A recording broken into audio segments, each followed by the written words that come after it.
Our next speaker is Joyce Hwang, F-A-I-A-N-O-M-A, architect, researcher, and professor at the University of Buffalo. Joyce, you wanna expand on those the titles for those who don't know? Fellow of the American Institute of Architects. Woo woo! And it's a pretty big deal. Apparently, the third woman loves us all. Even a bigger deal, right? Let's hear it. Yes. Yes.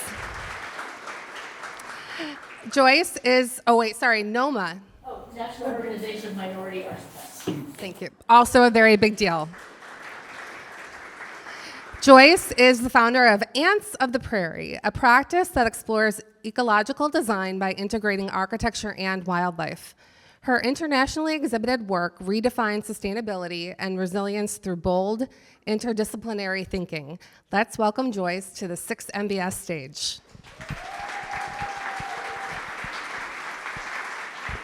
Thank you. Thanks for that generous introduction. I'm really happy to be here. Okay, well, let's go.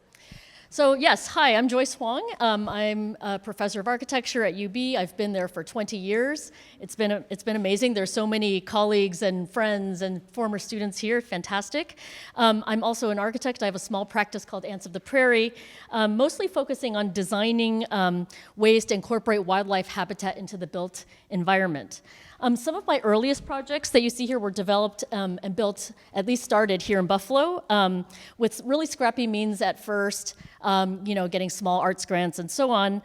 This is Bat Tower, Bat Cloud, Habitat. Well, some of the text is not showing up, I'm not sure why. But many of you also know that that through my teaching, I'm an educator, obviously. Through my teaching, I work a lot with students and doing design build projects, and these are some of them which you're probably familiar with, Elevator B and Silo City, and the trellis at Silo City. These are all designed and built by architecture students at UB.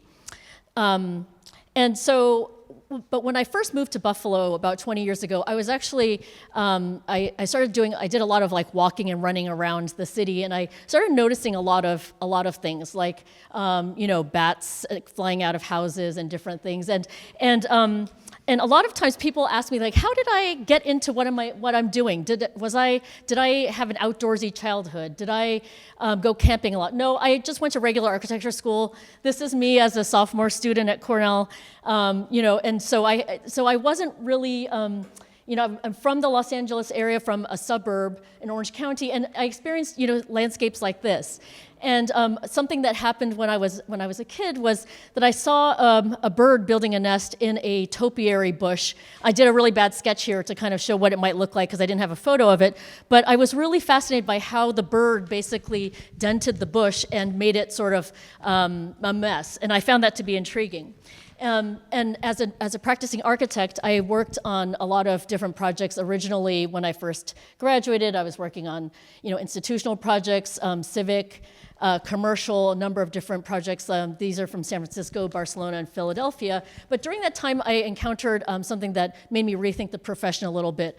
At one point, I was asked to spec bird prevention spikes, as you know, but in addition, what I had learned from the specking process is that there's also electrical wire that's produced to basically get rid of birds by electrifying them, which I thought was horrible.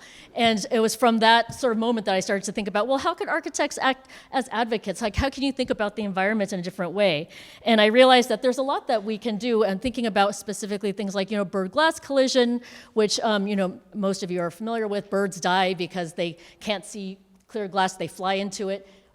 So I started developing projects that looked at ways of rethinking glass. So, can you make, a glass window where there's visual interference patterns where birds can see it, but also make it a kind of beautiful frame for people to look through. So this is, those are installations. But also, how can we think about animals not just in terms of not harming them, but how can we think about them as our neighbors and even community members? So this is a project I did for Brooklyn Botanic Garden called for our neighbors. Actually, Jocelyn, who's here, helped work on this project. And this is thinking about sharing the world with multi-species community members. This is called Multi-Species Lounge, which is a project that was developed in Toronto. It's essentially a bank of seating where humans can sit, but also with habitat boxes for insects and birds at top. And one of the interesting things about this project was also I am a sweat bee. This thing called You can Lounge find my Voices. family We in southern created an Canada and in the animation United series States and Mexico. Where my We're sister small, actually but drew we're easy these to find because of our bright metallic green drawings or blue color. Of My sisters of are bright insects green and and have birds little that would hair-like kind of elements that give them narrate the from a ability to first-person transport pollen on their back perspective. And the legs. idea is that if you were there, My brothers and I have brightly colored heads and scanning in a thoraxes, QR and code, our you might abdomens are hear yellow and this black striped. from somebody else's Did phone, you know but that you'd my also hear family your is friend Toronto's talking, so you have official this bee? cacophony of sounds, kind of like what Torontonians you're have hearing said right that the now with reasons me for this honor talking are, over this first, bee. that we're easy to identify, second, we're common to anyway, so Ontario this and was a Toronto fun specifically, aspect of the and third, project that was that they see us as a educational. welcoming community. I think, So even though we think are it's known as supposed to solitary advance at bees, some in point. contrast to bees that live in hives, we Yeah, are still very we don't communal want and to actually welcoming. listen to this bee talk for We a nest whole in the minute. I soil think in this a community animation's burrow a minute, built so by if my somebody's sisters. able to advance it, that'd be Each great. of us have Otherwise, we're separate listening units, but to we this share the bee same talk entrances for- and exits, kind of like a condo. Okay, so another aspect of the project is that as a nod to the fact that birds, bees, and insects can see UV reflective light, we actually painted the habitat boxes with not only white paint, but also UV reflective paint.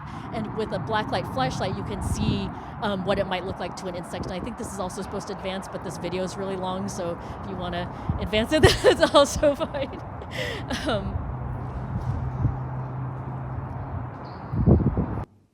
Yeah, so basically drawing inspiration from this project, my collaborator Nerea and Felice and I developed another project called Pollinator Lounge, and this was done for Brooklyn Botanic Garden, a kind of very similar concept, but the big difference here is that the habitat boxes, which you see above, were designed by UB architecture students, designed and built by architecture students as part of their studio project.